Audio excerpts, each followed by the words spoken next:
Le livre du ciel, tome 5, 7 avril 1903. Louisa craint que son état ne soit pas selon la volonté de Dieu. Jésus la rassure. Après avoir vécu plusieurs jours amers à cause de l'absence continuelle de mon adorable Jésus, j'ai senti ce matin que j'avais atteint les profondeurs de l'affliction. Fatiguée et sans force, j'ai pensé que Jésus ne me voulait plus dans cet état, et j'ai presque décidé de tout abandonner. Pendant que je pensais ainsi, mon aimable Jésus remua en moi et me laissa savoir qu'il priait pour moi. J'ai compris qu'il implorait la puissance de son Père, sa force d'âme et sa providence pour moi.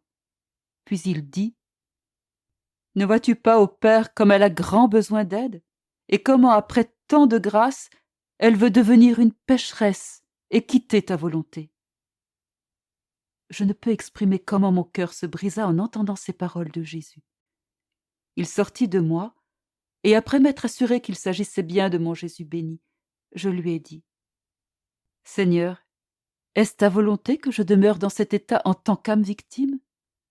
Puisque je ne me sens plus comme avant, il ne me semble plus nécessaire que le confesseur vienne.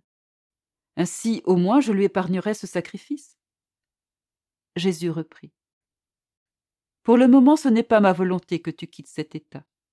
Pour ce qui est du sacrifice du confesseur, je le paierai au centuple pour sa charité. » Puis, profondément affligé, il ajouta : « Ma fille, les socialistes ont réussi à frapper au sein de l'Église. En France, ils l'ont fait publiquement. En Italie, d'une manière plus cachée. Ma justice cherche une occasion pour envoyer des châtiments.